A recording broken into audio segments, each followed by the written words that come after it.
दोस्तों, मैं अमृता एक बार फिर से आपके सामने हाजिर हूँ एक नया अध्याय लेकर, जो है समास। आज हम समास पढ़ने वाले हैं। आशा है मेरा पुराना वीडियो आप सबको पसंद आया होगा। पसंद आया है लाइक सब्सक्राइब करने के साथ आगे भी भेज दीजिए, ताकि दूसरे भी इनसे लाभान्वित हो सके। जो लोग मेरे चैनल पे नए हैं, मेरा वीडियो पहली बार देख रहे हैं, उनसे गुजारिश करूँगी कि सब्सक्राइब करके बेल आइकन प्रेस कर लें और नोटिफिकेशन प्राप्त करते रहें। जो लोग पुराने हैं, लगातार देख रहे हैं, उनको दिल से धन्यवाद और निवेदन करूंगी कि वह आगे भी भेजने का प्रयास करें। तो आइए शुरू करते हैं आज समास। पंडित कामता प्रसाद गुरु के अनुसार दो या दो से अधिक शब्दों का परस्पर संबंध बनाने वाले शब्दों अथवा प्रत्ययों का लोप होने पर उन दो या दो से अधिक शब्दों जो एक स्वतंत्र शब्द बनता है, उस शब्द का समासिक शब्द कहते हैं, और उन दो या दो से अधिक शब्दों का जो संयोग होता है वह समास कहलाता है। इसमें क्या बोल रहे हैं? कामता प्रसाद गुरु के अनुसार दो या दो से अधिक शब्दों या पद परस्पर संबंध बनाने वाले शब्द अथवा प्रत्यय, उसमें जो प्रत्यय लगा रहता है उसका लोप हो जाता है, अर्थात वह लुप्त हो जाता है। या दो या दो से अधिक शब्द जो एक स्वतंत्र शब्द बनता है, उससे समासिक शब्द जो होते हैं उसे समास कहता या कहा जाता है। पहला, समास में कम से कम दो पदों का योग होता है। समास कैसे होता है? उसमें कम से कम दो पदों का योग होना जरूरी है। दूसरा, वे दो या दो से अधिक पद एक पद हो जाते हैं।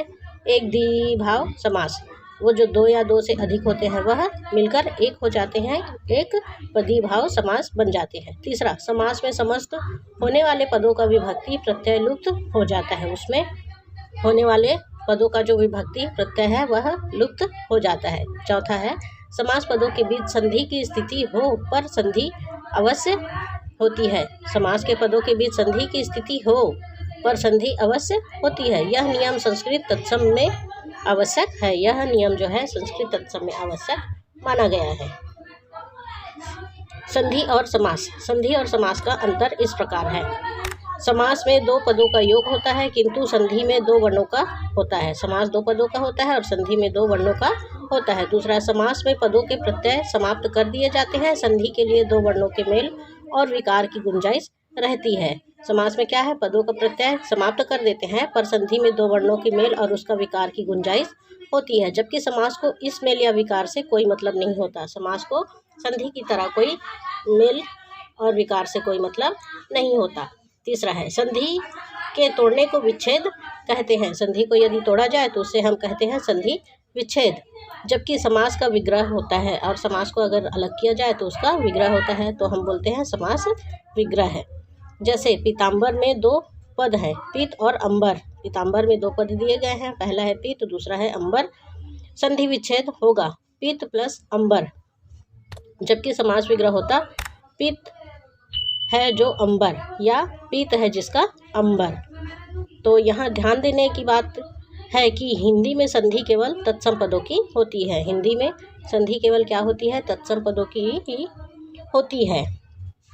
जबकि समास संस्कृति तत्सम हिंदी, जबकि समास क्या है? संस्कृति तत्सम हिंदी उर्दू हर प्रकार के पदों में यही।